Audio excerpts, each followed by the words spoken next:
This is the 5th annual Saco Bay Symposium. I'm David Plavin. I'm the Vice President of Save Our Shores Saco Bay.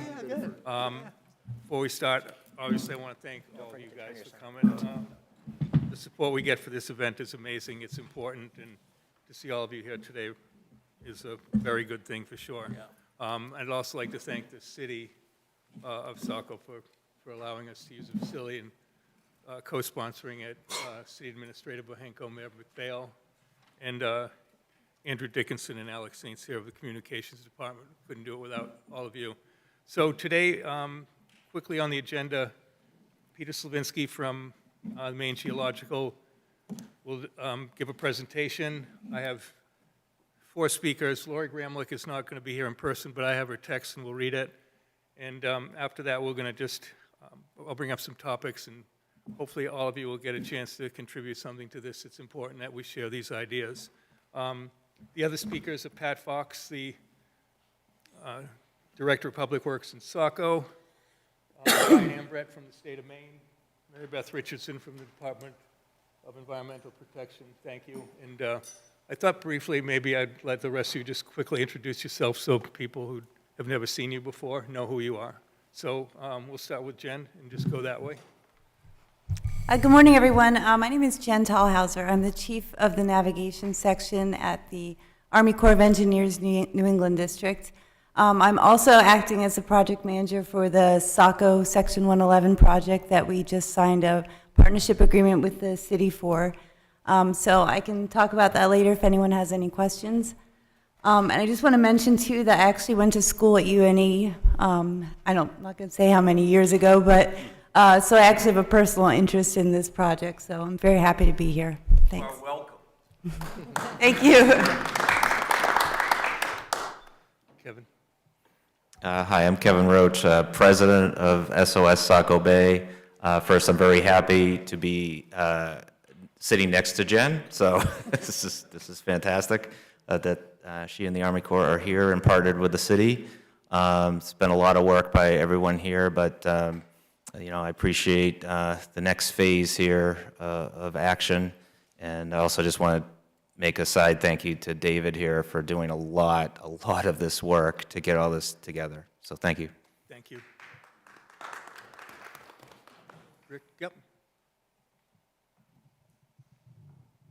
Hello, my name is Rick Millard. I'm on the Saco Shoreline Commission, the Saco Coastal Waters Commission, Southern Maine Dredging. Here to just help out wherever I can.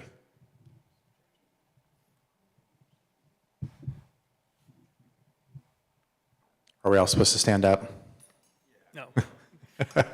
So I'm Charles Tilburg. I'm the Academic Director of the School of Marine and Environmental Programs at the University of New England. So I'm happy to see, Jen, that you're back here. And I'm a physical oceanographer, and I'm also here to help and part of the discussion. Hi, I'm Paul Schumacher. I'm Director of Southern Maine Planning and Development Commission, right down the street. Filling in for Abby Sherwin, who I think usually comes to these for us. She's on maternity leave, and she'll be back, I pray to God, soon. Plenty of work lined up for her when she does. But anyway, I'm glad to be here. Thanks. Ooh, lots of different mics. Good morning, everybody. I'm Justin Chenette. I'm the York County Commissioner for the area, including Saco, Old Orchard Beach, Hollis, and Buxton. I just want to really appreciate SOS Saco Bay for continuing these conversations. It's really important to bring us all together, and really happy to be here. Thank you. I am Donna Bailey. I am the state senator for the area, and just here to offer my support in any way that we can do at the state level. And Lynn, you're actually up here if you want to. Yeah. I didn't realize you were back there. I had it for 9:30. I apologize for my lateness. My name is Lynn Copeland, and I proudly represent House District 130, which is a great part of Saco.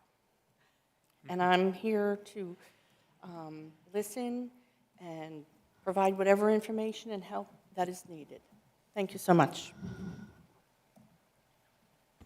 Hello, I'm Bill M. Heiser. I'm from across the river in Biddeford. Do you know that little city over there? I'm the coastal representative on City Council, and my view is that coastal resilience and problems are regional, not specific to any one area, so Biddeford is ready, willing, and able to help engage, support, and work with everyone here. Thank you. Hi, I'm Mike Berman. I'm the second-term city councilor for Ward 4 in Saco. That's our coastal ward. I'm really happy to be here and see us all troubleshooting coastal erosion. My day job is a professor at UNE, and I do teach this morning, so you're going to see me leave at some point to go do that, but I'm happy to be here as long as I can. Good morning. My name is John Bohenko. I'm the city administrator for Saco. Good morning, Jody McPhail, Mayor of Saco, and I just want to say thank you to all of the groups, organizations, and delegation for hosting and all of the work and collaboration that everyone has done over the last few years. This is definitely a priority for all of Southern Maine coastal regions, and we look forward to hoping getting things going and moving forward. Good morning, all. I'm Marshall Archer. I'm the city councilor for the city of Saco, going into my 7th year, and I also am a UNE alum as well, so it seems like we have some strong representation here. That's a good thing. Okay, so Peter, do you want to sit there or do you want to get up here? Okay. So Peter Slavinsky is a marine geologist from the Maine Geologic Survey. He is very familiar with our waters and will briefly tell you that.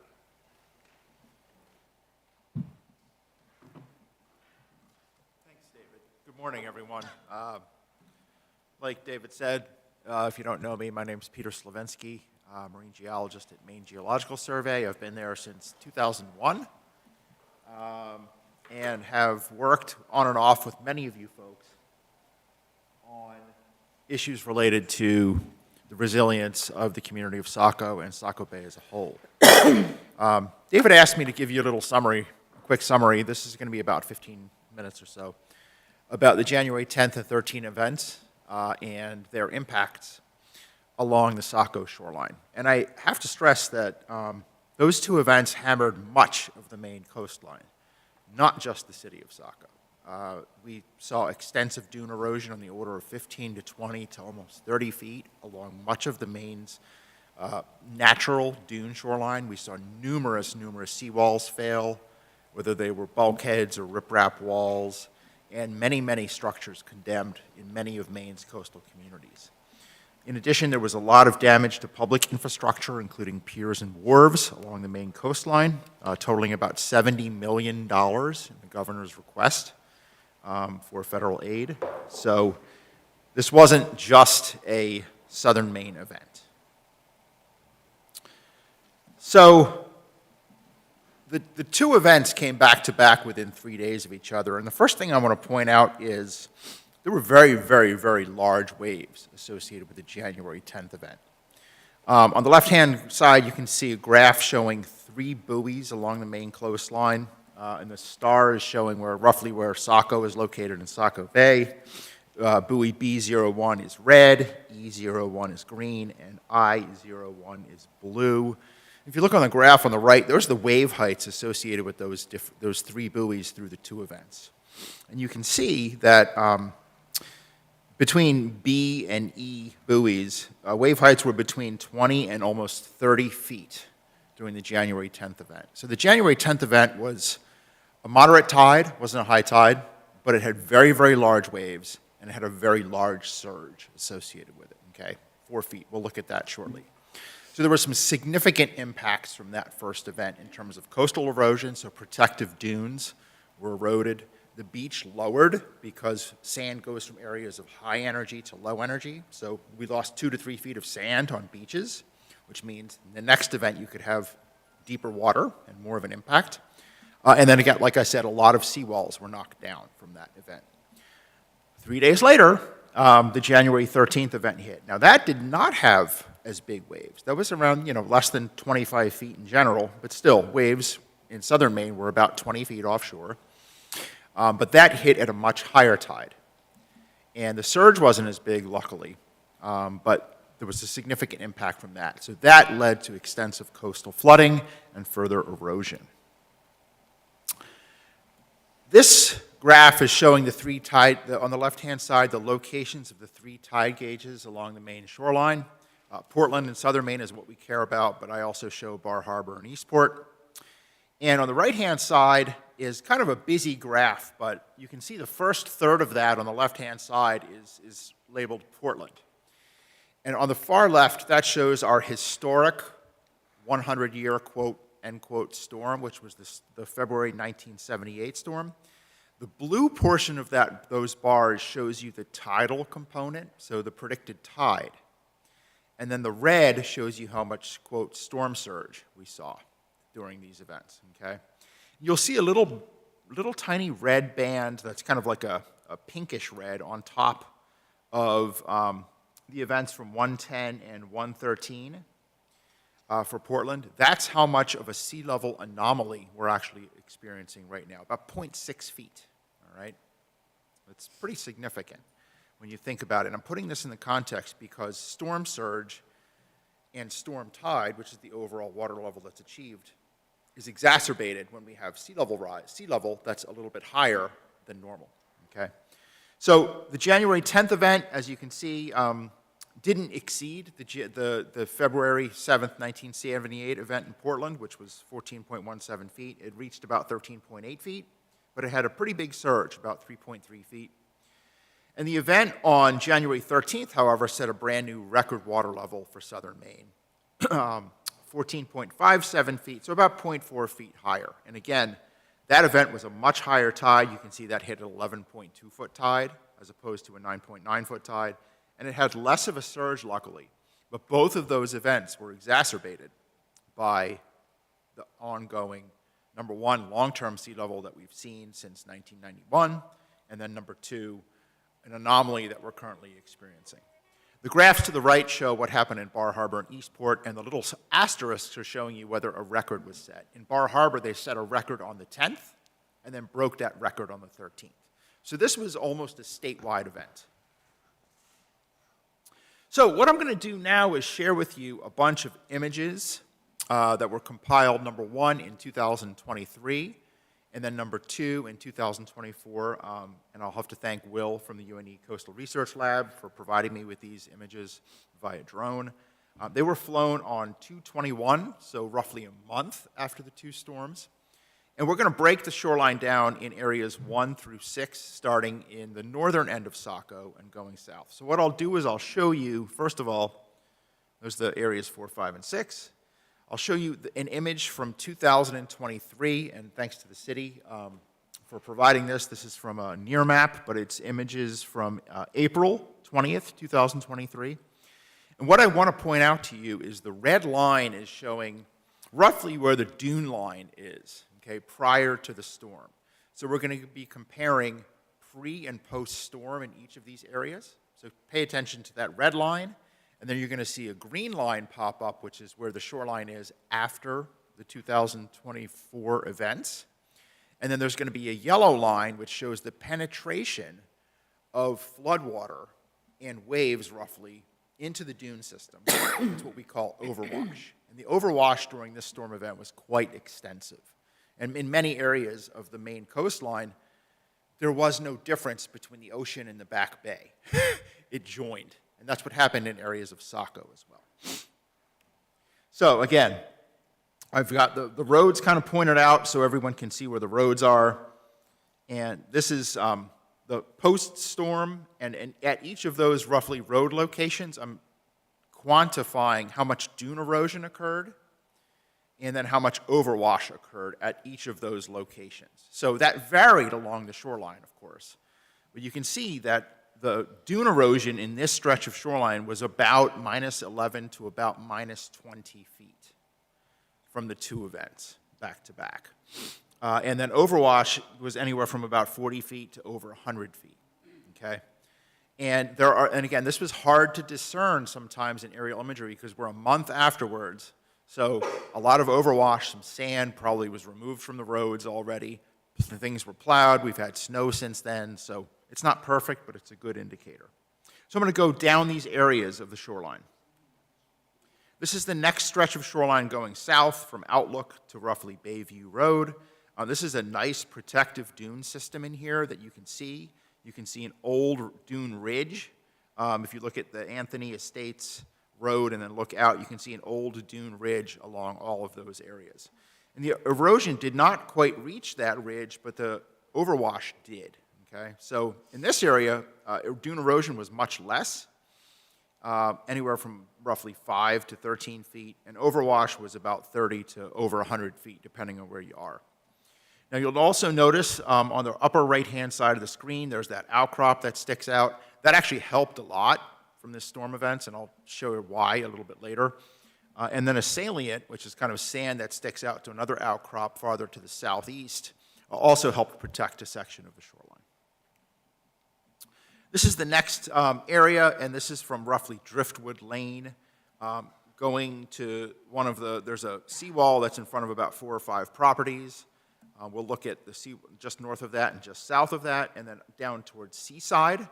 You can see the dune system here is much narrower. There's less protective dune in this area, and it's really south of that, where it says Seawall South, that we had really significant impacts from this storm event.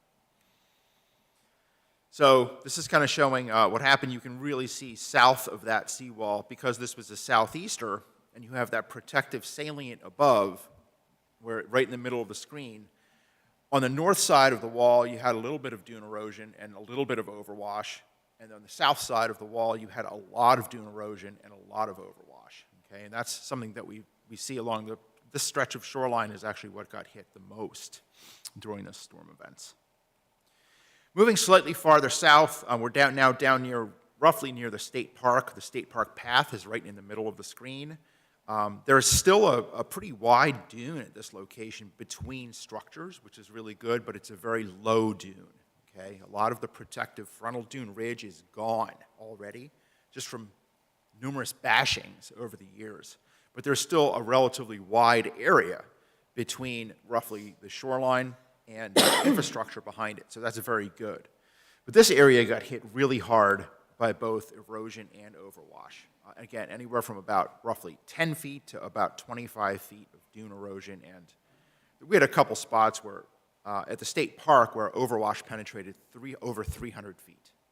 Okay, and that's because the dune ridge used to be high, now it's really low, and then there's a low spot behind. So if waves can go over that ridge, it's like it just creates a washover effect that can then pool much farther down.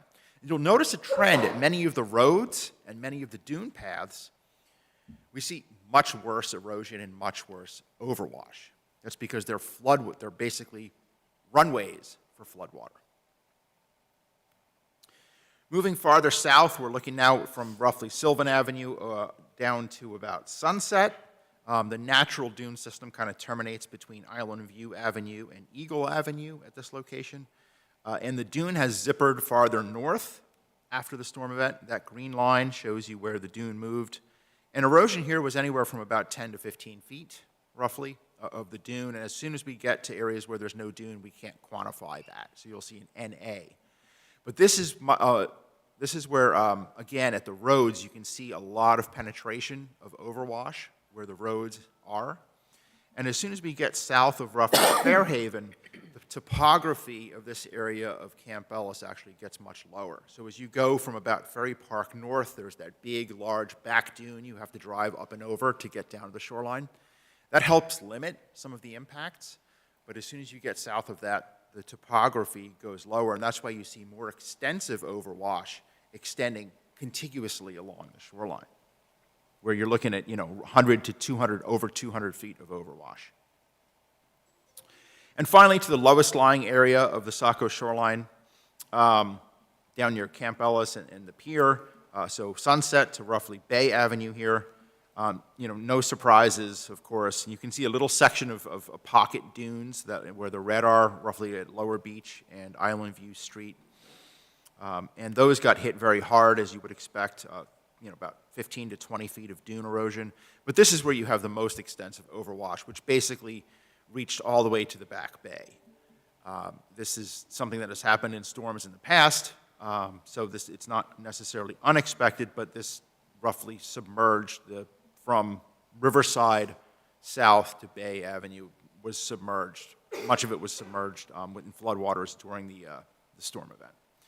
So, overwash here penetrated up to about 500 feet because basically the ocean connected with the bay. So if we kind of summarize all of that, and again, these are just the locations of the streets that I decided to choose. It's not all the entire shoreline. On average, about 13 feet of dune was eroded, if you look at all those areas. And again, that could be a little bit more or less if we looked at specific transects and other locations. But that's about what we've seen at other shorelines in the state. And roughly about 100 feet of overwash. And again, a lot of that overwash got really, really much larger as you got to the southern portions of the southern streets in Camp Ellis. So what I just quickly wanted to share with you to finish is a couple slides that show the extent of overwash as it relates to the mapped erosion hazard area, which is something that the Maine Geological Survey has mapped as part of our coastal sand dune system mapping. If you're in an EHA, that is where we expect dynamic processes to occur. So that red hatched area is showing you what we thought would be very dynamic area in storm events, and the yellow is showing roughly where that overwash line was. We could discern from the 2024 imagery we received from UNE. So they correlate pretty well, but again, you can really see some of those roads acted as runways for floodwaters.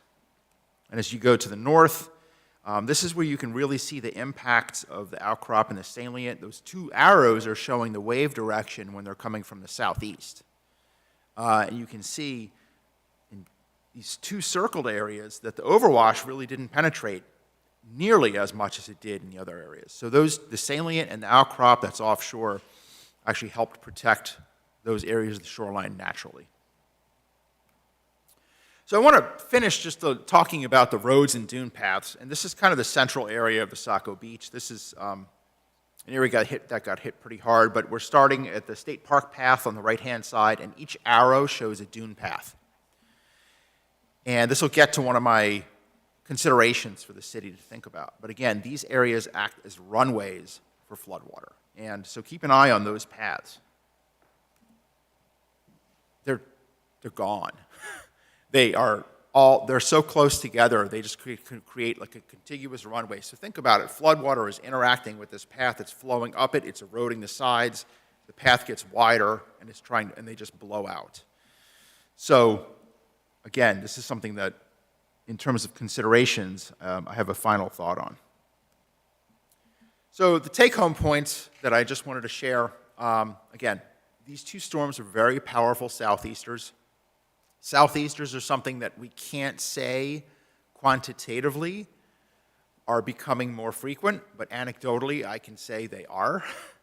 What we can say from a statistical standpoint is that the intensity of these events is getting worse.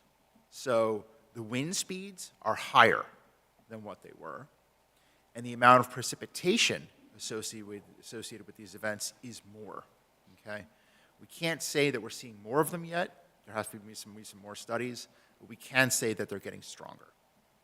So the January 10th event was this powerful southeaster with really large waves and a really large storm surge that hit at a lower tide. If the 10th event hit on the 13th, we would have had worse impact in terms of if it hit at that astronomical tide. It basically weakened our coastline so that when the 13th hit, more damage could occur. So the 13th was another powerful storm, but it wasn't as strong. The winds weren't as strong. It didn't have the same duration. It had smaller waves and a smaller surge, but it hit at a much higher tide. Okay? So we had that marry up of the worst things that we could think about, and that, of course, resulted in extensive flooding along many, many areas of the Maine coastline. And again, I want to point out that the water levels from these events were exacerbated by, number one, the long-term sea level rise that we've been seeing, but also a short-term, I won't really call it an anomaly yet because we don't know if it's going to go back down. Sea levels have just been running about 0.6 to 0.8 feet higher than normal since about December. And we're not quite sure yet why. We have a couple thoughts as to why, but we don't want to really share them yet because they're not scientifically conclusive. So according to our analysis, the worst hit area was between Piney Woods Ave and just north of the seawall, and from King Ave up to Seawall South. So that area is really what got hit hard, where you had almost 20 feet of dune erosion as an average. The outcrops and salients that did protect the shoreline from Outlook Avenue south to what I'm calling Seawall North, which is that seawall again in the middle of the shoreline, where it's in front of about 4 or 5 properties. And dune erosion was only about, on average, about 7 feet along that stretch. And erosion and overwash clearly were exacerbated by these runways, these paths and roads. Which gets me to my final thoughts. Number one is the city should really support, or consider supporting dune restoration projects by private property owners. And when I say that, I don't mean a property here, a property there, and a property there. 10, 15, 20 homeowners need to get together, and they have in a section of the shoreline, and restored their dune. The dune is what's going to be protecting those properties. Areas that had a higher dune and a wider dune did much better than areas that had a very low and narrow dune.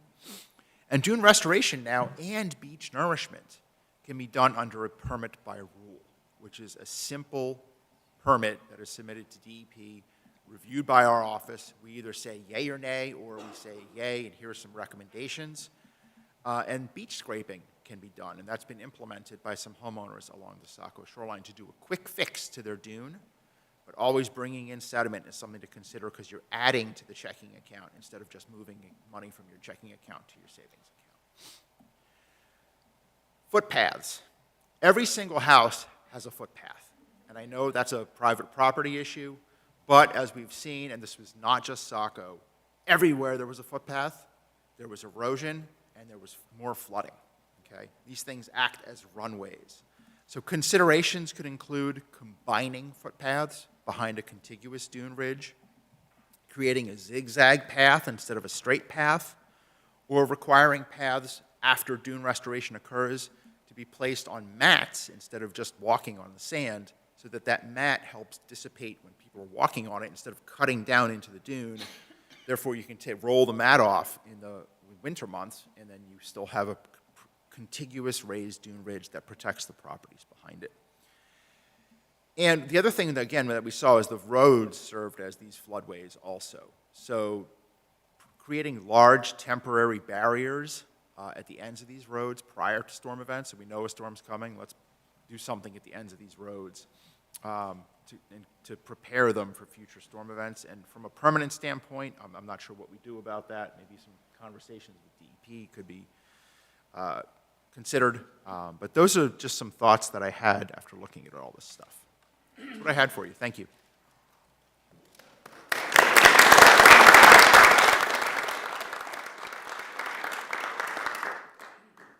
I didn't know. What? Okay.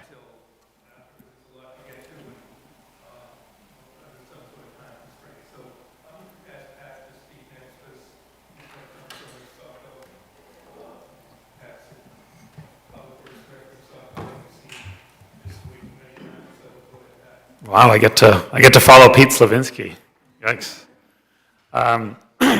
Well, I am not the coastal expert that he is, but I have been the boots on the ground locally for the last close to 20 years, and we're certainly seeing all of the things that align with what Pete just presented, firsthand. And I think some of the challenges are, as we continue to sort of take the Band-Aid approach to our coastline, is to, we need to think bigger. We need to be nimble and adjust our thought process. We need to work together collaboratively, which we have, but we just need to continue these conversations, continue working with our regulatory agencies to be able to implement things, common sense approaches, more quickly and more easily between public and private partnerships, and not regarding whose land it is to check a box to get certain funding, but to treat the dune system as something we all need, public and private. We are resource challenged on the local level. These storms take to go through the FEMA process just to rebuild what we have, and get the money back and check all the boxes and meet with all the people we need to meet with locally. That basically derails whatever projects we had planned and takes a year. So the 2022 storm, I had just gone like this and closed out the 2022 storm when the January storms hit. And now we know if that is, with that disaster declaration comes months and months and months of paperwork and backup between local officials and the federal representatives at FEMA to get that money back into Saco. So it derails other initiatives that are, we're looking to get our transportation system available for all users, walkers, bikers, vehicles. We're seeing unprecedented growth in the area, hundreds of homes a year instead of dozens of homes a year. And we're trying to put into place at the city, state, regional level with Southern Maine Regional Planning, climate adaptation plans, which include coastal plans, but also electrification of fleets, changes to our infrastructure across the city. So resources to put towards this, along with meeting all the other needs of the Southern Maine region, are very challenging right now. But this is always a great forum for us to collaborate. I've already got a few takeaways just from Pete's presentation to things that we'll be working on locally, and I'm sure we'll be reaching out and working with DEP and with the Army Corps project sort of on the horizon. It changes our local perspective and how long we have to kind of get by. But we always deal with erosion before the rest of the state does. So we're happy to try pretty much anything here in Saco that's going to lead to a better future, and hopefully, lay the groundwork for what the rest of the region can do. So that's about all I have, but thank you.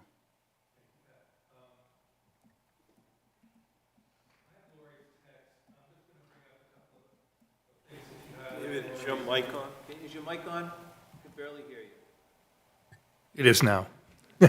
Thanks. So I'm going to read some portions of Lori's text. She couldn't make it today, but she is the co-chair of the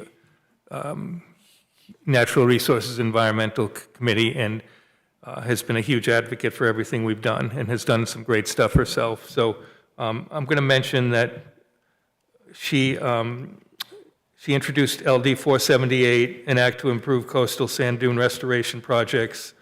The bill amended the Natural Resources Protection Act to provide that the Department of Environmental Protection is allowed to authorize through a permit or a permit by rule a coastal sand dune system restoration project that uses allowable stabilization materials for the planting of native dune vegetation as long as the project meets certain statutory requirements and satisfies all other applicable requirements for the permit or permit by rule.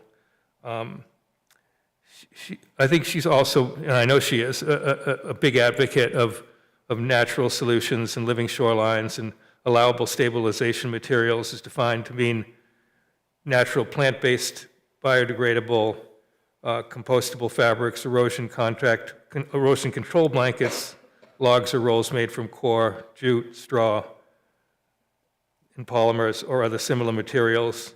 And that's something that I think we're going to see more of. I have some questions about that, which we can maybe raise later. The other legislation that Lori worked on recently was LD 2030, which is an act to exempt certain emergency activities and structural elevation increases in flood zones from permit requirements under the Natural Resources Protection Act. And since I have Mary Beth Richardson here, I'm not going to say anything more. I'll let her talk to it, and I'll let her talk to any other developments that she can bring forward. So why don't you go ahead, Mary Beth? Thanks, David. Okay, so Mary Beth Richardson, I'm the director of the DEP's Portland office, and I've been involved. I worked with Representative Gramlich on particularly on the LD 478. But before I get started with that, I just wanted folks to know that DEP has put together some storm repair guidance that's basically general guidance, applies to everybody. It's on our website. It's on the the homepage of our website. There's a big red banner at the top that says storm repair guidelines, and it actually includes other than the typical stuff that we deal with in terms of the dune construction, restoration, beach nourishment. It also has some things about, oil tanks, if you've had a floating oil tank and things like that. And it's really designed, it came out after those storms in January, but it's sort of great advice for people to be prepared for future events, which we know are going to have. So take a look at that. I have a few copies of some permitting guidance here that we put together after the January storms. I'm happy to, come on up and take one if you want, but it's all available on our website as well. So just to let you know there. And then as far as the LD 478, which was the Lori Gramlich sponsored bill, that actually got translated into actual boots on the ground permitting under the permit by rule system that we have under the NRPA, the Natural Resources Protection Act. And Pete also alluded to this, where folks could come in and get a fairly simple permit to do beach nourishment and dune construction and restoration, and also dune planting. A lot of those things weren't allowed under permit by rule before. They were very regulated. These are very regulated activities. And prior to all these storm events, the regulations weren't so flexible about allowing for some of these things to happen as a permit by rule. It was more like if you wanted to do a dune construction project in the coastal sand dune system, you had to file for a full permit.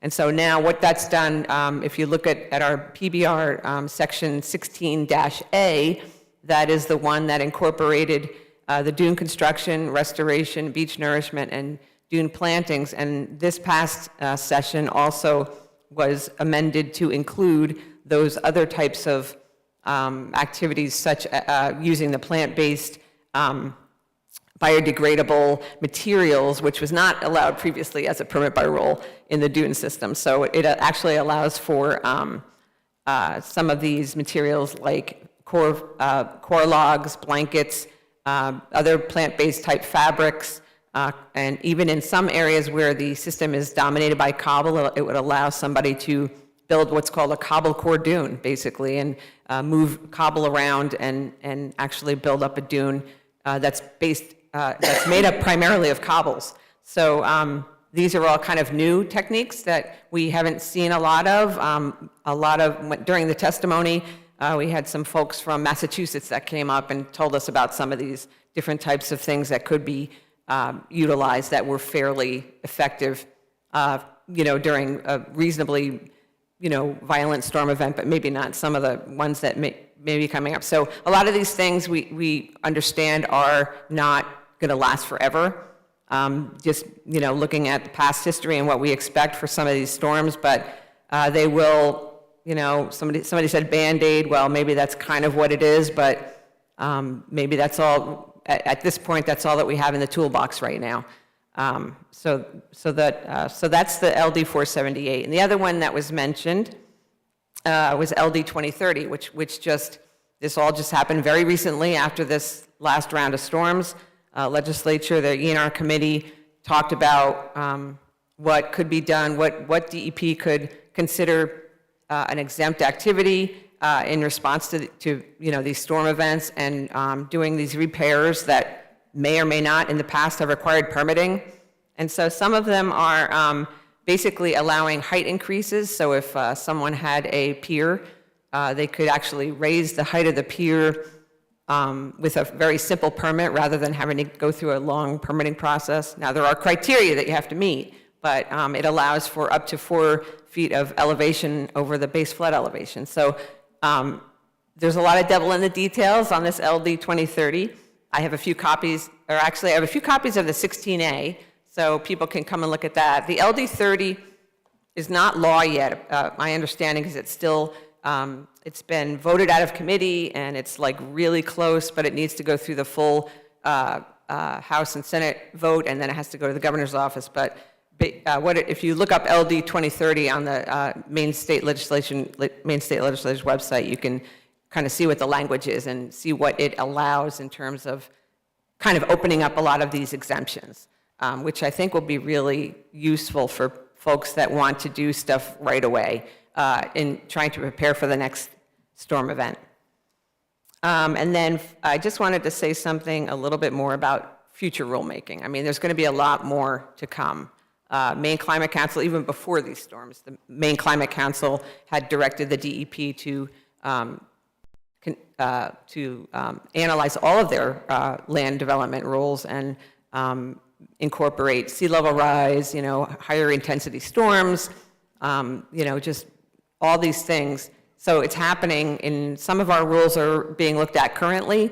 Chapter 500, the stormwater rules are being, there's a stakeholder group that's looking at that. And then I know that the coastal sand dune rules definitely need an overhaul, and that's definitely on the radar for the department to, those rules haven't been looked at for, I'd say 15 years, at least in a substantive way. So they really need to be looked at. And so there's a little bit of activity now with expanding the sand dune mapping that I think Pete knows something about in other parts of the state.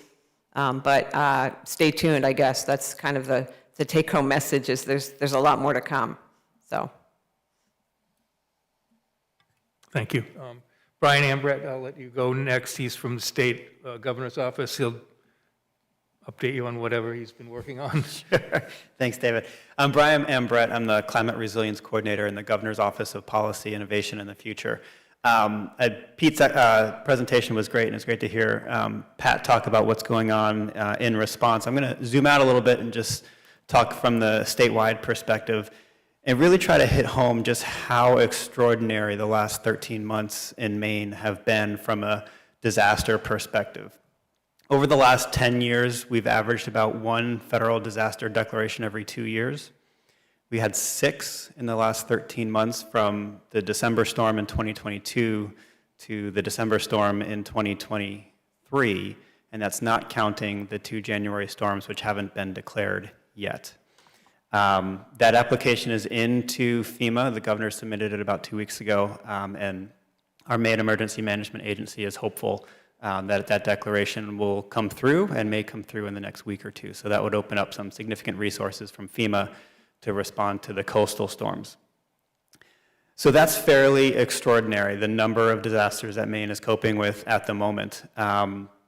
The folks at MEMA, the Maine Emergency Management Agency, have literally been working nonstop on getting money out the door, helping assist communities from the storms, starting December a year ago through all of the summer rain events, and then into the December inland flooding storm, and then the 2 coastal storms in January. From the December and January storms, MEMA estimated that there was $90 million in damage across the state to public infrastructure. So that does not account for damage to private residences or businesses. $90 million in public infrastructure. So that's astounding and represents a lot of work to do. There will be funding from FEMA and the federal government to support rebuilding a lot of that public infrastructure. There's a lot of private infrastructure, particularly along the coast, that those FEMA funds will not be able to support because they're privately held. So I'm going to talk a moment about some plans in the works to support those efforts. Let me first start with the program that my office runs called the Community Resilience Partnership. If you've been here in past years, you've heard me talk about this before. This is a program that helps communities in Maine take steps to reduce their risk to climate impacts, including flooding and sea level rise, but also to take steps to reduce energy costs, energy usage, greenhouse gas emissions. We're funded with $3 million per year from the state's general fund to support communities in that work. Saco is a participant and is operating under a grant right now. I think the work that Pat mentioned earlier about doing climate action planning is funded by one of our grants. So Saco is participating along with many of the coastal communities in York County and Cumberland County, and so there's a lot of really good work going on led by SMPDC and others to think about how the communities along the coast can better plan and be prepared. We do have a grant round that is opening. Saco will be eligible for the round in the fall, so I encourage the town to start thinking about that one and think about applications for that. The governor has proposed in her supplemental budget a one-time addition of $5 million to that program, specifically for projects that help communities understand their vulnerabilities and take action to reduce risk and increase resilience.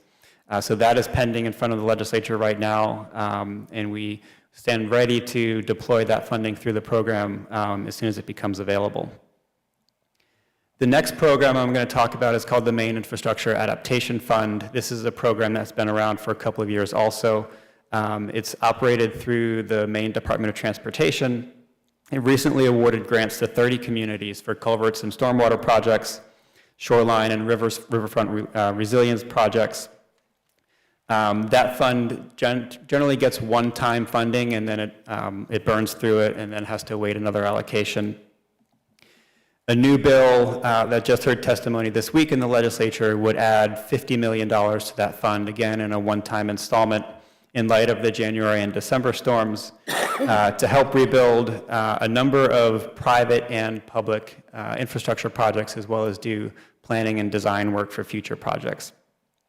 So that bill is pending, and it's an emergency bill, so it would go into effect much more quickly than waiting for the state budget to pass, and would make funding available to communities and to some private infrastructure with significant public benefit along the coastline, thinking about fishing wharves and those kinds of things, as well as funding public infrastructure projects improvements like culverts, stormwater systems that reduce flood risk and increase climate resiliency. As I said, it would also fund planning and design work for future projects. So if there are things that you know, vulnerabilities that you have, and you need to do some work to design a project, get it engineered and permitted, there'd be funding in that $50 million for that. And then there will be a portion of that that is set aside as match for federal funding. So if you're doing a FEMA project or some other federal project that requires a local match, there may be some of that available in this pot as well.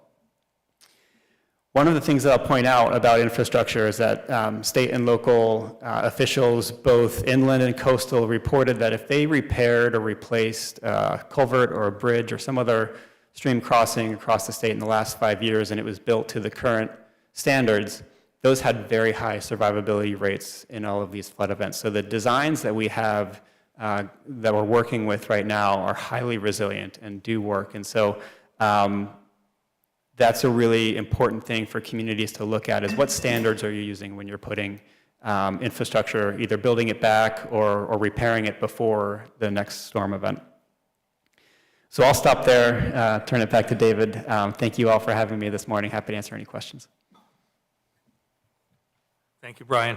I'm going to try and get some other comments. This is the first time we've had somebody from the Army Corps of Engineers here. So Jen, thanks for coming. You've done more than everybody in the previous 19 to 20 years, so we're very happy. We have the City of Saco and the Army Corps now partnered in a project partnership agreement to try and remediate the erosion at Camp Ellis, and Jen's putting her team together, and I'm going to let her talk. I have two questions for her.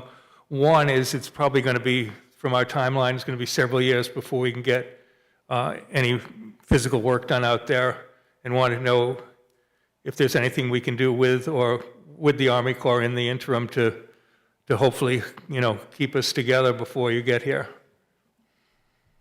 Thanks, David. So I won't take up too much time, but as David mentioned, we did get funding for the project February 6th. So since then, I've assembled a team of folks at the district, and they're currently reviewing all of the 20 years of data and work that has happened here so that they know exactly what might be missing, if anything is missing, as far as in terms of data collection goes. But we're ready to start working on designs, permitting, what we call NEPA, our NEPA coordination, and all of that that we need to get towards a construction contract. So the plan at this point is to have two different contracts, the first one being to construct the spur jetty, and then following that, once that's complete, we would work on the beach renourishment. So those are the two components of the recommended project that we're working on right now. The timeline is going to depend upon what they find now as they're reviewing all of the data. So I'll give one example. Geotechnical borings, we went out there and we did do geotechnical borings.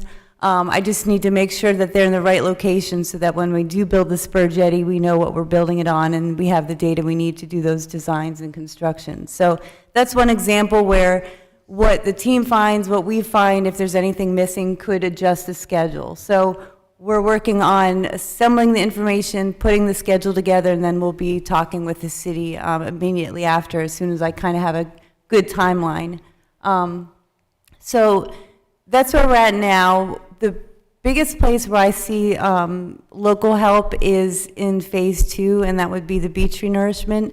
Oftentimes those projects get delayed because of the real estate that we need to acquire in order to place sand on private property. So that, the city has already said that, and all of you who've been at the table with me already have said that you would do whatever you can to get the word out, educate people, and get whatever real estate easements or whatever it might be signed. So, but I will most definitely let you know if I think of anything else in the meantime. But I think just talking as much as we can so everyone knows where we're at is probably the best thing we can do right now. So my other question, and this goes back to some of the things we've already started to talk about, is the Army Corps looking at any new technologies in lieu of breakwaters that are just, piles of rocks? I think some of us think that we're solving a problem with the same type of structure that created it. And we've looked, a lot of people in this room are familiar with wave attenuation devices and other more modern technologies that have been used to curtail the power of waves. And I was wondering if there's anything going on in the office that was looking at something like that. So when we sign a partnership agreement, it means that it's the end of our planning phase, where we look at all the potential alternatives. We looked, I think, at over more than 20 alternatives for this project. So we end that phase with a recommended plan. And then that recommended plan becomes the basis of the partnership agreement that we sign with the city. So to go back to that planning phase would mean to delay the execution phase. So we're not looking at any new alternatives. We're just moving forward with what we have in our recommended plan. I will say though, and I don't know that, we've talked about this before, is that if you were to look, or if someone were to look on their own at anything else, like wave attenuation structures or whatever it might be, we have a ton of data that can probably speed up those other projects that might be non-federal. So, so that might be something good that we can offer in terms of other solutions. Okay, I think that would be cool. Thank you. So I think, we've heard about seawalls and how they've failed, et cetera, et cetera. So I want to know, what's the recommendation? Maybe start with Peter on this one. What's the recommendation in terms of what we can do on the back end of beaches along where other than dunes and seawalls? Seawalls, obviously we have one here in Saco, and it was pretty well ravaged by the last storm. What's the approach to that these days? Is people still, I know we can't build seawalls here, but we could repair them, but would they be better off replaced with some other technology? It's kind of a loaded question, David.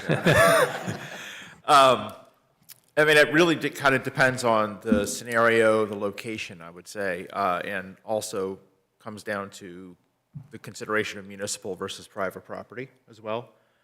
The general guidance that there really is in terms of responding to coastal storms, sea level rise in the long term, and you may have heard me say this before, but I'll repeat it because I think it always warrants consideration, is an acronym that I call DAPPER.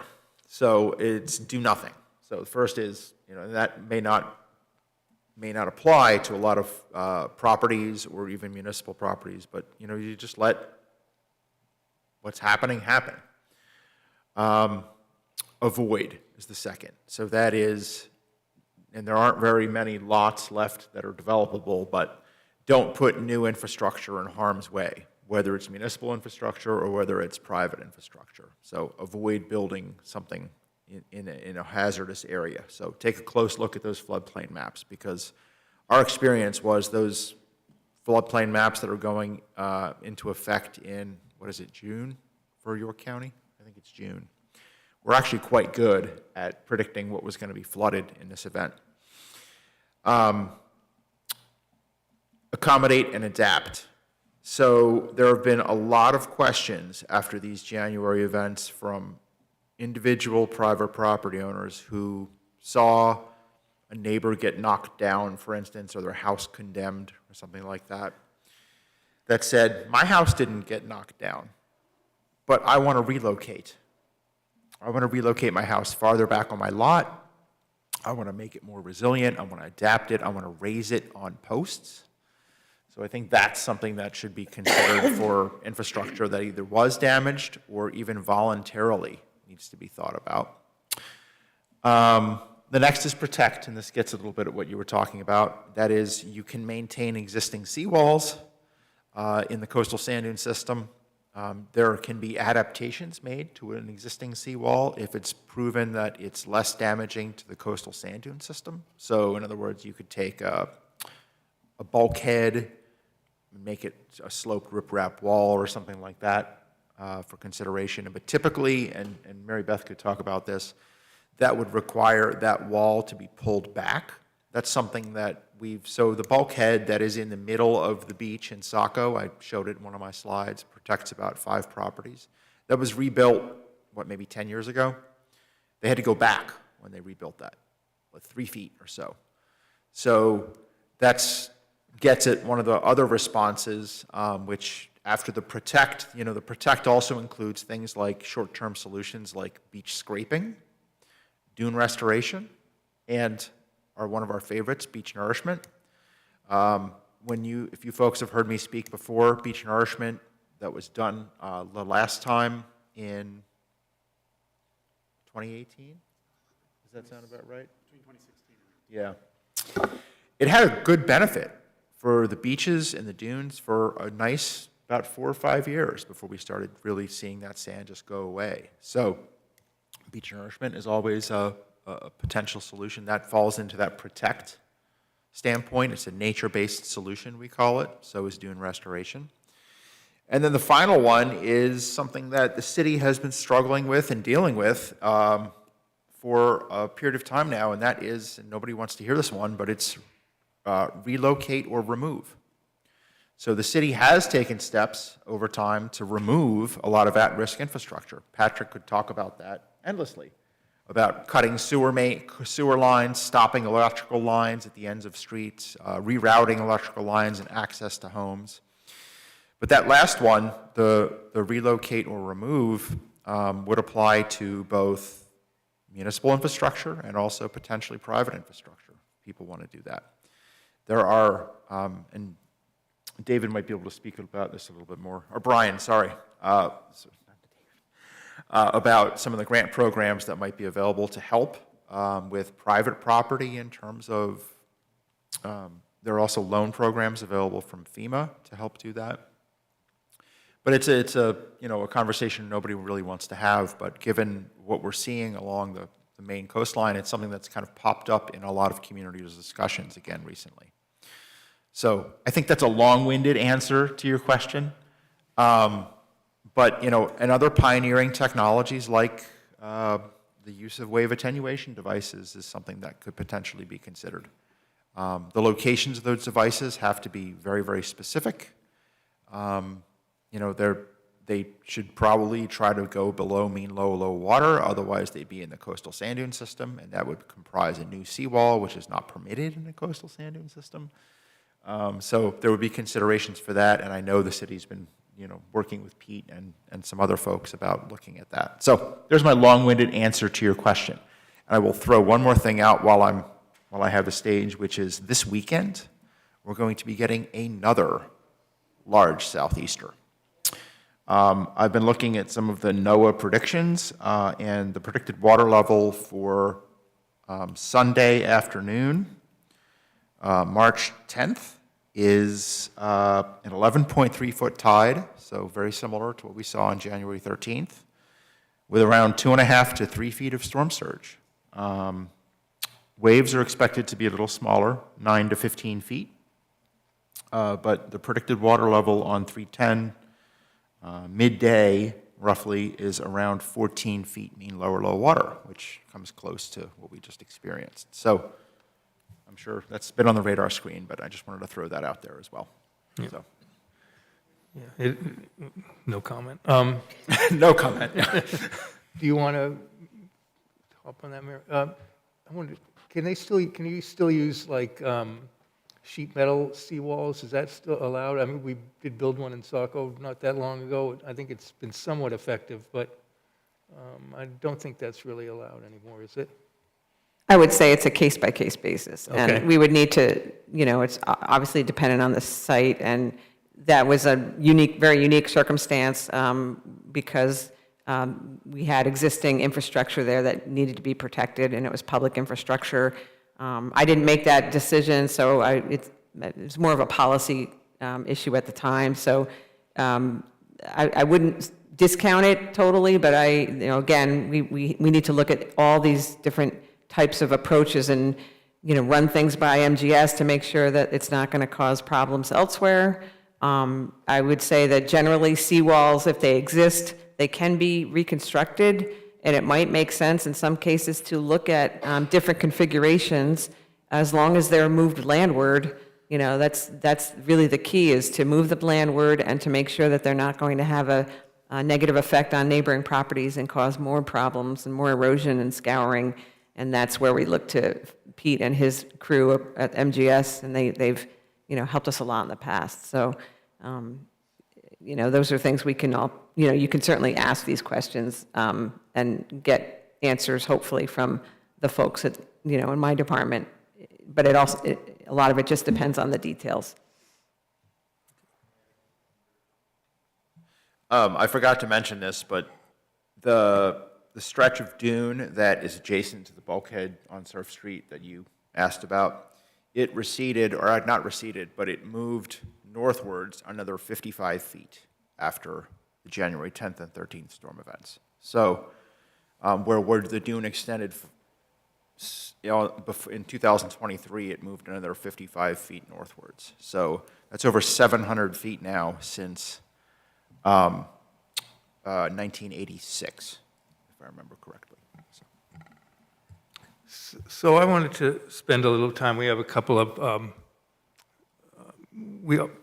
we could discuss at some point too that we do have a dredge available in York County, and we're working on getting that into the water, and hopefully that would be able to move some sand around and help us become a little more resilient. But before we get to that, there are a couple of partners here that I wanted to call out. Southern Maine Planning and Development Commission in particular to start. Paul Schumacher, the director, is here. Climate Ready Coast was a study that they just concluded. Camp Ellis and Ferry Beach were both part of that, and the research and report was incredibly extensive and suggestive, and maybe, Paul, you could talk about that and let us know what communities should do, or what are they doing as step 2? I mean, you put all this stuff in front of them. How do we get them to act on it? That's $1 million or more question. In all honesty, I'm not totally familiar with what the details of the report are. It's very extensive, as you know, but we did spend 2.5 years with a number of you folks here and prioritized 15 sites for natural resource-based solutions to the issue. So, I think, as far as I'm concerned, the takeaway on some of this is it provides us an opportunity to be proactive rather than reactive. I think there's a list, and it extends up and down the coast, and it does include Camp Ellis and Goose Fair Brook, as well as, in Agunquit, Perkins Cove and the beach. And those areas that we have identified, and actually we're already seeing it now, the stage is set to apply for future funding, or current funding. There's a project down in Kittery near the Portsmouth Naval Shipyard, which was identified in there. We just received $500,000 through National Fish and Wildlife Federation and the Department of Defense, of all places, to incorporate one of those projects with a natural resource-based solution to prevent flooding of the roadway. So I think I guess what I would say is that I would encourage everybody to take a look. It's a fairly mammoth report. But there are a number of ideas. There's also, we just have just a wealth of information which we have been working on probably for 5 years through Economic Development Administration funding and other places. On our coastal resilience page, which identifies specifically for every town in the region where you are most vulnerable, as far as municipal infrastructure, as far as business impacts, and I think we do these studies, and I think we can tell people endlessly, oh, go look at the study we did. But I mean, rather than shoving it down people's throats, I mean, it is up to the cities and towns to try to utilize that information. And I think following that, we are always available to help with grant applications. We're working with Brian's program often, and other projects, Agunquit on the beach, I mean, they just recently got another coastal communities grant to examine natural resource-based solutions to the parking lot there as well. So I guess my point is, take a look at the information, try to be proactive rather than reactive, and I think that would help us all quite a bit. Agreed. I know Abby Sherwin is usually here for these, but she's done really some amazing work, and I concur that everybody should go onto the SMPDC webpage. There are all sorts of reports and information there. It's current, it's important, and there's no reason not to look at it. The other one, the person, Charles Tilburg from UNE is here. A few weeks ago, I went over to UNE to see the screening of a film called Inundation District, which was a documentary about the Boston seaport and how sea level rise and a whole bunch of other factors have are going to have a deleterious effect on that whole region.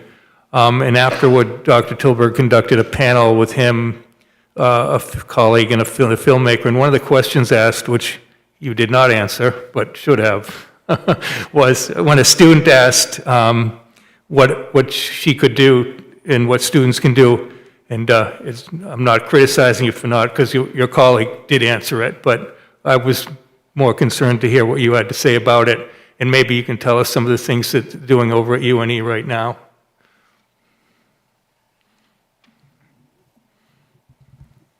Well, I definitely feel like you did just call me out there, David. Oh, and if anyone is wondering what the answer was that my colleague gave to everyone, it was, get involved and vote. That was the majority of the audience were 18 to 22-year-old college students who were feeling extremely distressed, depressed, and hopeless about this. And sometimes it's hard to actually, give them anything to hope for, considering, what's going to look like for the next 30, 40 years for them.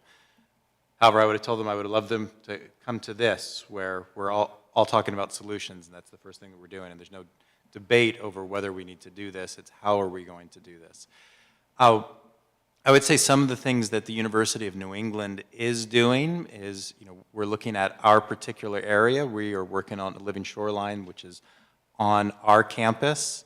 We have a number of students who are doing research projects on not just looking at what coastal sea level rise is going to do, but how it can affect different regions. We're working with the town of Kennebunk. We're working actually on campus with a couple different projects.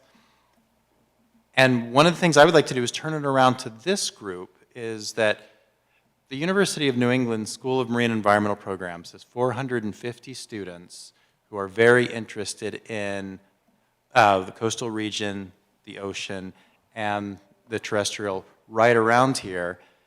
And we've talked a couple times about different projects that maybe need to be looked at. Well, we have a large number of students who are very interested in working on projects in this area. And we would love to partner with all the different organizations here on what projects can we come up with that students can work on? We've got a lot of students interested. We have a lot of students who are excited. We have faculty. Will Katitsky is actually, damn it, Will Katitsky left. He was there in the beginning. He's a new environmental science professor. You saw some of his plots up here. This group has a willing and able partner who is very excited about working on projects. And we need some guidance from this group on what should we be working on. And so I would say, how I would have answered that student was, come to the municipal partners, come to the state agencies and say, how can we help? Give us some guidance on the direction that we want. And so I'm going to invite all of you to come to the University of New England and talk to us about what is the best way that that institution and the students there and the faculty there can help this issue. Thank you. David, can I jump in for 1 sec? I'm right here. Pat. Getting echo. Okay. Monday night, our city council was talking about seawalls, dunes, and what we can do with our coastline. So I am guessing that by Tuesday morning, I will have a list of some great projects for your students to participate in Saco. Fantastic. I just wanted to say, too, I've been over to UNE a few times other than the screening of that film, which, by the way, I don't think is available only by screenings at this point, but once it is, I'll let you know. It's very powerful. I thought it was anyway, and should be seen. But I've been over there. I think what you guys are doing is fantastic, and I'm glad you reached out. And I think everybody should understand what kind of resource the UNE is. It's a very important one. Go ahead, Lynn.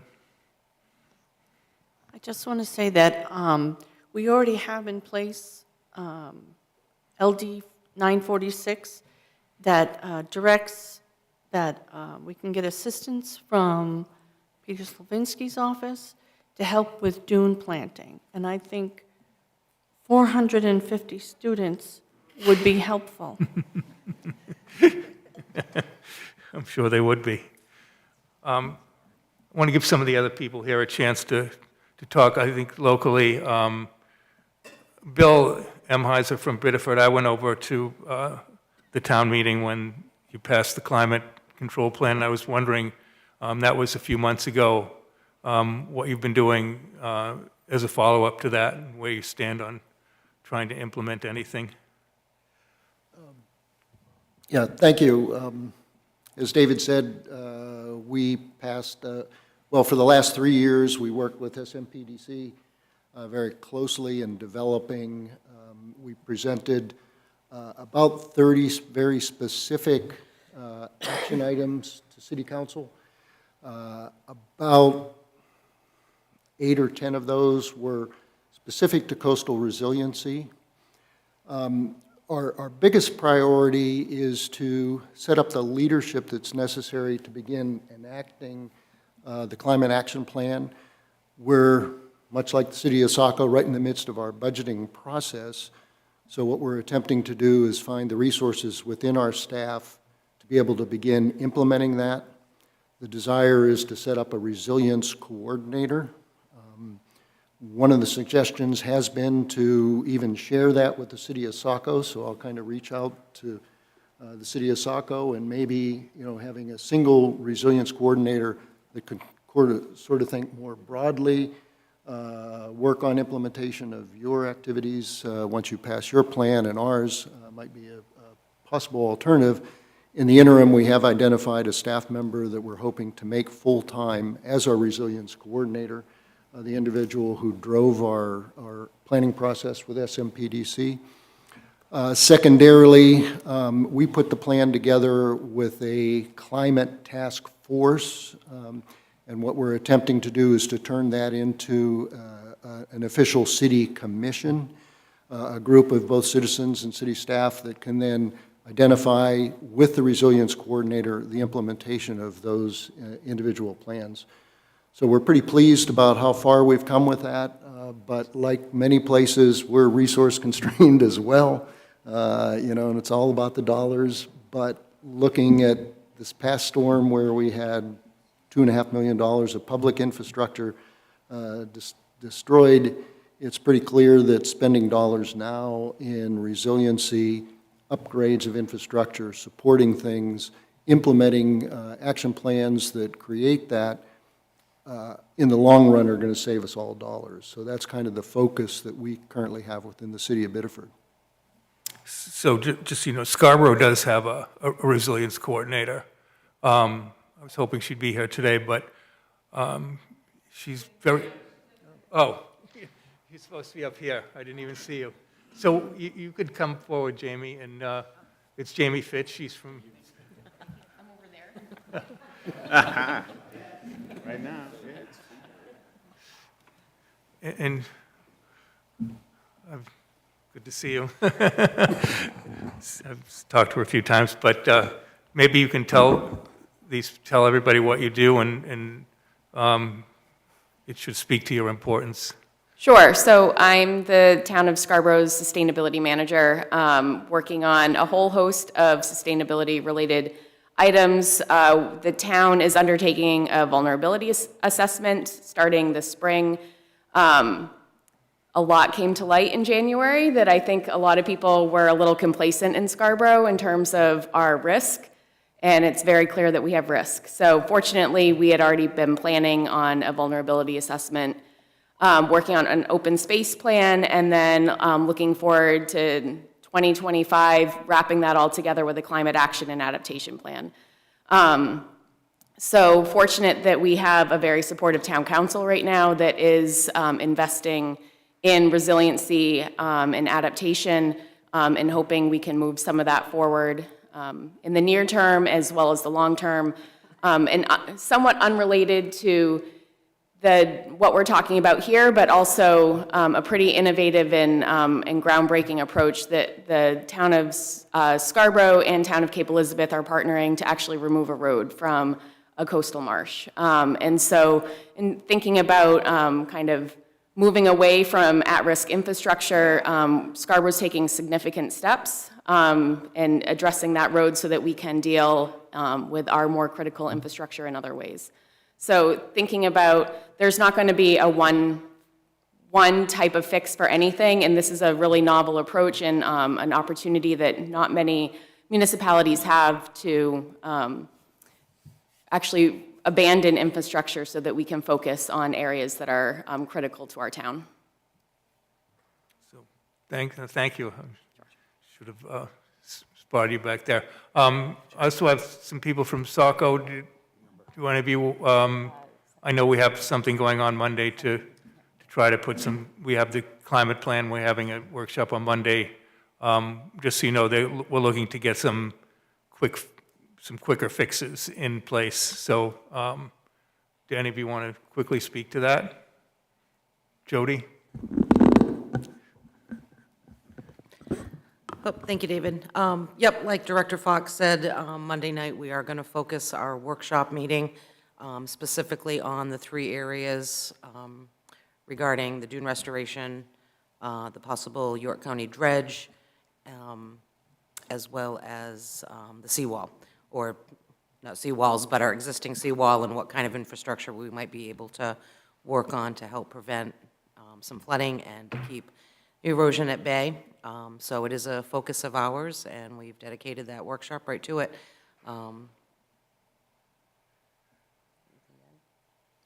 No, nothing to add at this time. Again, it's a workshop setting, so it's going to be very dialogue heavy, asking questions, coming up with solutions for staff to research and to find other solutions that may be available to us in the meantime.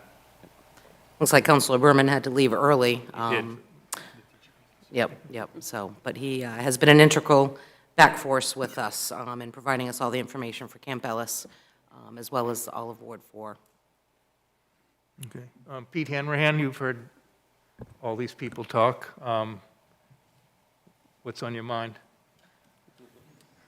Well, first of all, I'm Peter Hanrahan. I'm a consultant from Topsom, and My wife of 50 years would tell you that I've never met a microphone that I didn't fall in love with. So I'm just going to say this. I think it would be great to hear from some, we've got a limited amount of time left, right?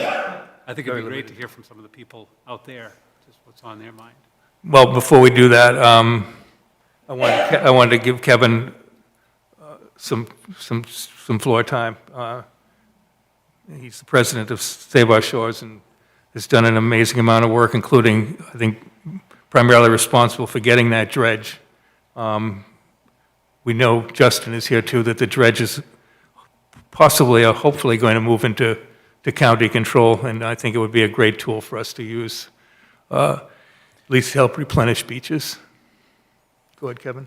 Yeah, a couple quick comments. Same thing with Peter. My wife and my kids would say the hog of the microphone is a problem of mine. But first off, I just want to thank Jamie for being here, and also for Scarborough for hosting our sand. But as a reminder, we are SOS Saco Bay, and that does include Scarborough. And Scarborough has been right with us from the beginning, and I can't thank you guys enough for meeting with us and even providing a board member for the Dredge Authority. And so, again, thank you for coming here. Scarborough has been an incredible partner to get things forward here. And then on the, I'm going to lead it to Justin, but for the county, but on the, just a reminder, the dredge that is trying to get into the water, you know, as most of us know here, Saco's beaches and Camp Ellis are now naked. So, and we've talked about dunes planting. Dunes need sand. So the quicker we can get some preliminary sand, even before the Army Corps fully gets here, the better. So we are in a crisis emergency state, so I don't want to neglect that we have very, very important short-term needs here. So I'll put it over to Justin. Thank you, Kevin. I'll just keep it brief, but highline message is the county is taking the necessary steps to operationalize the dredge, essentially having county-led operations. We have not completely abandoned the concept of the newly created dredge authority from having their own ownership and operation, but we are still clarifying all of the rules in terms of what is allowed by the federal government with the use of ARPA dollars. And so as we await that clarity, we're not standing idly by, because as Kevin articulated, this is an emergency, and we can't delay this any further. So a couple of things that what the county's working on, we're engaged with a company that has experience with the dredge operation in Barnstable County in Massachusetts. I think Kevin and David have talked about them before. We are working with a consultant to help through all the logistics and the particulars and the costs associated with the county-led operation. This is new for the county to consider something like this, so I think we all just want to make sure that the T's are crossed and the I's are dotted. And so far, something like even as simple as just the assembly of the dredge to get it operational is a 4 to 5 day project for staff on the outside to come in to put together with a cost estimate of $8,500 a day. Those are costs that we didn't anticipate. So things like just figuring out where the funding can come from for handling some of those ancillary costs that were not expected. We're looking at things like settlement dollars and interest on certain funding to pull into to handle some of those things that were unexpected. And it is abundantly clear we have to hire and sort of contract out the operation of the dredge. This is not something for county staff to necessarily operate. There are plenty of entities that can do this work, but those conversations are taking place. We are also engaged with towns up and down the coast to figure out what they need and what they are willing to do. Obviously, we would have to have an MOU with towns that want to proceed with dredge operations, and so those conversations have begun. We've had discussions with Wells as a possible entry point for the dredge. And I think we've had a lot of conversations around how youth can get involved. I think that's a wonderful conversation. We have started to engage UNE around how to utilize their expertise, particularly engaging students as possible interns for various surveying and mapping that's required as part of this process. So we hope that that could proceed and maybe tap into some of the hundreds of students that are interested and are passionate about coastal resiliency and protecting our environment. And obviously, just as a highline, really appreciate David and Kevin and all of SOS Saco Bay and the Dredge Authority members for their efforts and their expertise throughout every step of this process. It's really helpful for the county to hear from them, and it's been a great partnership. And again, our shared goal, everyone's goal in this room, everyone's goal at the county level, is that the dredge will be operational in the water for the next dredge season. No one wants to delay that any further. So everyone wants that shared same goal. We just have to work out the particulars, and that work is taking place and is proceeding pretty rapidly.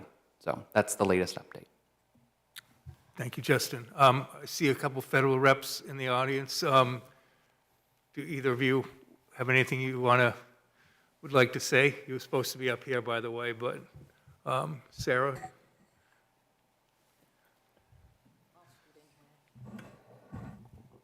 I don't have anything I particularly want to say. We're here as a resource for you guys, helping to point you in the right direction, and sharing whatever updated information we can. So thank you so much.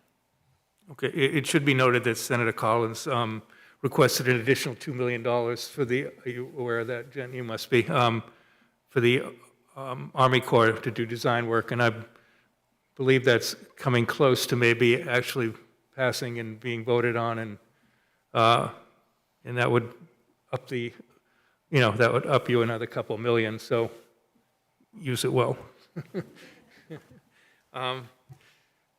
We do have a time stop at 11. I'm going to ask if anybody on the panel would like to ask a question, and if I have a few minutes left, I'll open it to the audience, but if not, go ahead. Yep. Every time I'm hearing about this collaboration, by the way, building, putting the dredge together, I keep thinking, don't forget your vocational and tech students who may want to get involved and learn and do. I appreciate everybody's collaboration, and I'm new to this, but what I keep remembering in terms of all these storms is that yellow house falling into the water at Camp Ellis some years ago.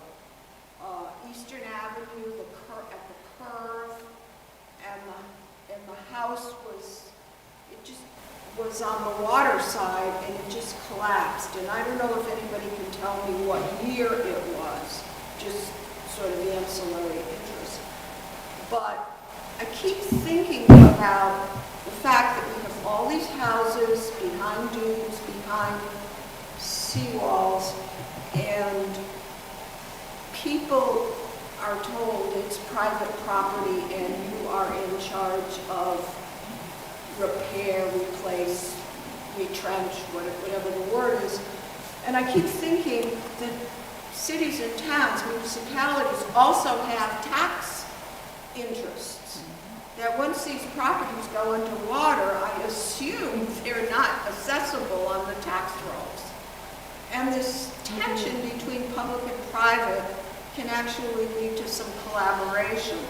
So I'm wondering if anybody has thought about, in addition to grants and loans, there have been an idea of tax credits or deductions for private work on dune restoration by private property owners, and whether that would be another constructive piece of the picture to encourage people or to recognize that people are putting their own resources into improvement, restoration, whatever the good things are under the rules that thankfully have been amended and looking out for these interests. But no one's mentioned that symbiotic relationship that if we lose these properties, the municipalities lose revenue. So is there any room for something going on?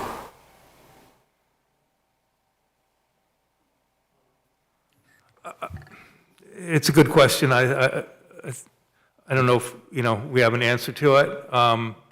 Obviously, the value of shoreline properties and shoreline, the shoreline in general can't be disputed. I mean, just look at the tax bills, but I think there are some, go ahead, Bill.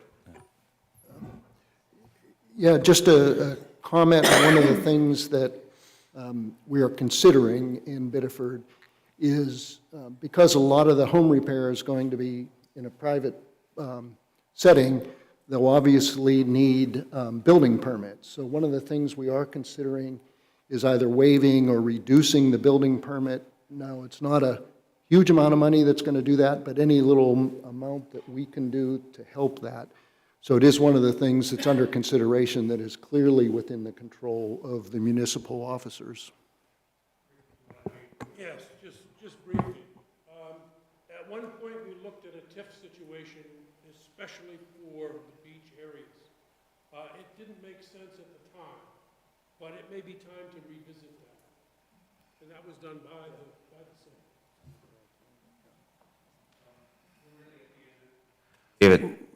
David. Yep. I'm sorry, down here, sorry. Everything comes from... To the, a question for Brian to address that too. You said the 50 million is private and public infrastructure. And we've been talking, friends in Biddeford here, Scarborough, Saco, is trying to have a plan up and down that say they apply together for the 50 million. I believe Ferry Beach is here. They're interested. Is whether that application can be a private public application, as you might have mentioned, when it's ready. Yeah, so I think we'll have to wait to see what the actual law language says when it comes out. The thinking at the moment behind that is that the portion of those funds, those $50 million funds that would be set aside for private infrastructure, would be principally to help the fishing industry get back up on its feet. All along the coastline, the fishing industry lost a lot of wharves, places where fishermen can land their catch, where ice houses are, fueling stations, and a lot of those are privately held businesses. So I think that is what's first and foremost on the mind. But I could see where there could be an opportunity to look at different types of infrastructure, and I think the catch is going to be that infrastructure has significant public benefit, and how the bill designs and defines that language will be pretty key, I think, to what would be possible and what wouldn't. I was going to make two additional points to the question, and first is to point at Paul's organization did a pretty good report a couple of years ago on tides and taxes, I think it was called. I'm probably leaving out a word there, but a study of the potential for tax revenue loss from the community level based on projections of sea level rise and storms. And so that just reference that document. And then to Pete's point earlier about thinking about collective efforts to rebuild the dunes, it's fine if one homeowner does it in front of their house, but it's much, much more effective when multiple landowners are able to do that, protect larger stretches of property behind the dune and reinforce the dune for larger stretches. So I'll just highlight that for Pete and put a plug in them. Quickly. Go ahead, be quick, please. So I'm Joe Desiato. I just moved here 3 years ago.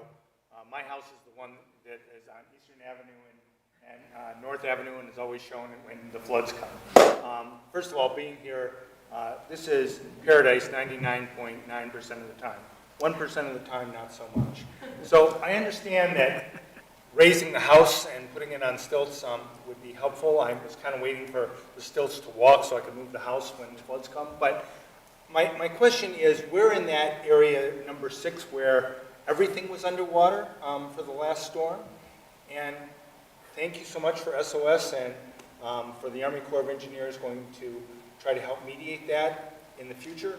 My question is, for the present, is there any plan to try to do anything to mediate the flooding in that area? We can't move, we don't have dunes to move or build. We do have some rock walls which seem to be breached on a regular basis. So is there anything in the immediate future before the Army Corps of Engineers comes that will help on Camp Ellis? Thank you for the question. Unfortunately, what the textbooks are going to show and what the immediate step is that could alleviate that is you have to raise all of your infrastructure above that flood level. So all of the roadways, I mean, raising roadways 2 or 3 feet and upsizing culverts and all of that, that can be done in some places. It can't be done when homes are 5 feet off of the public right-of-way or have garages that go underneath. So, I mean, unfortunately, that is a very tough area. That is not an area, and I recognize it's not the answer you want to hear, but we can't raise those roadways without disturbing or taking private properties and repurposing them.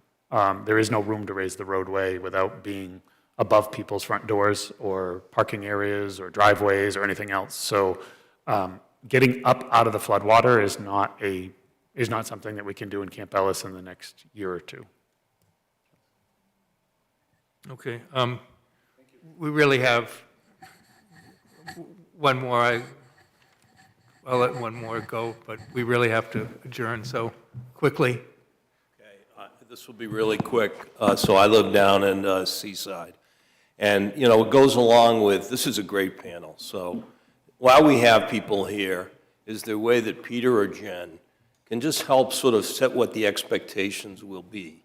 Let's say whatever it will be, 5 years from now, when we have that jetty built, the spur, when we have beach replenishment, what can we expect in this community for when we have these big storms? Is that going to hold it off? I know we're going to lose sand, and I know we're going to have to replenish sand. But when we have this beach restored, is that going to create, you know, less of that yellow areas of flooding? So is there something to look forward to? And can you measure what that is? Because there's talk of this jetty, you know, 30% improvement. So it's not going to take away the erosion. So, you know, if either of you can give some, you know, kind of response to that, I think it would be helpful to this group to begin to set what the expectation might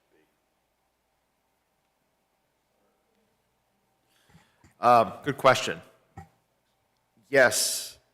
The long answer is yes. I think there would be an improvement. Otherwise, it would be, I mean, we went through 20-some alternatives looking at what potentially would be a benefit. And the goal of the project at the time was to decrease the erosion rate along the shoreline, not completely remove it. In fact, that's very, very difficult to do. So the concept was to come up with something that is going to break up enough wave energy that's coming down the jetty, because as you all know, part of the problem is the jetty is designed in a way that not only reflects wave energy, but also causes wave energy to run along the jetty and increase in height as it moves along the jetty. So the spur is designed to break up that wave energy, the one that moves along, and also to help break up part of that reflected wave energy.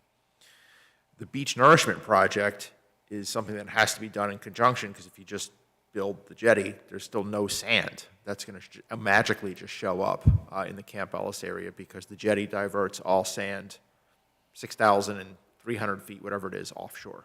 Anything coming out of the Saco River. It just doesn't get back into that pocket. So the combination of the two, from a geological standpoint, makes sense in terms of A, decreasing the erosion rate, and B, adding a large influx of sediment to that corner. With the decreased erosion rate, it's going to take a lot more time, not less, more time to leave that pocket. But it has to also provide sediment up the beach, because you don't want to rob Peter to pay Paul in the situation of sequestering all the sand right in there. In other words, making a big sandbox. That sand does have to move northwards. Otherwise, there's no benefit to the rest of the beach. I mean, 10, 15 years ago, if we were having this conversation, I'd say that central portion of the Saco shoreline is doing pretty darn well. Now, that's the highest rate of erosion in that central portion before you get to where the salient and outcrop is. So, yes, I think there is going to be a benefit to the community from the project. The modeling indicates that there's going to be a benefit. There will be maintenance that's going to be required of not only the structure, but also of the nourishment that is placed. So there's going to have to be nourishment that's put in over time. The study did look at what that recurrence interval would be in terms of when you have to re-nourishment to get it back up to a certain percentage of the overall volume that was placed. So that's something that was looked at and considered. And then the structure itself, it did have to go through a design looking at some sea level rise that the Corps standardized in terms of the way it looks at things. But if I recall correctly, it's still only, the elevation is still only designed to a 10-year storm event. I could be wrong on that. But that's wave height in terms of the water level plus waves. So it's something that in the future is going to get breached. Waves are going to break over it because of the fact that it's designed for, you can't design something for a 1% storm event. It would be like the size of this room. Plus it also has to look at what's out there in terms of what's under the sand, whether or not you can place a structure that's large. Because, as you mentioned, some of the geotech that was done a long time ago and more recently kind of optimize the location of that. If you move it too far landward, there's going to be a potential impact on the downstream properties because you'd have waves that then wrap around the structure and then potentially cause end effect erosion if you move it too close to the shoreline. And if you move it too far out, you end up putting it on mud and it sinks. So there are a lot of dynamics going into that. But long story short, yes, I think there would be a benefit for sure. Okay, I'm going to have to, No, I was just going to say I wouldn't add anything. You said it great. Thanks, Pete. okay, sorry. Can you be really quick, like 10 words or less? For Senator Collins, and I've been with her agency for only 10 months. I want to let you know, both David and Kevin came to an office, I think, only the second day when I started working. So I want you to know your voice is being heard, and I'm very kudos to you both for bringing local, state, and federal government together to hear your voice, and your voice is being heard through us. Thank you. Thank you, Pam. Yeah, Pam and Sarah both. Thank you. I mean, yes, you've been very responsive in trying to help us, and it's government. We all know that, but we support what you do as you do us. Thank you. So I just wanted to, it's time to conclude, and this. I mean, these things could really go on forever, but I want to thank everybody, audience, panelists, for coming today. This is, extremely important. I'm glad we get to engage because this is much bigger a problem for one of us. We all need to work together, and hopefully we continue to do so. And I wanted to just quickly plug that we're going to have a 3rd annual Shoreline Conference in October this year. It's a really good event. It's more interactive, obviously, than this. Pete Hanrahan organizes it. It's become, in just a very short time, it's become a pretty major event. And as the program develops, I'll let you know, and some of you will perhaps be asked to appear as speakers. So thank you very much. Thank you.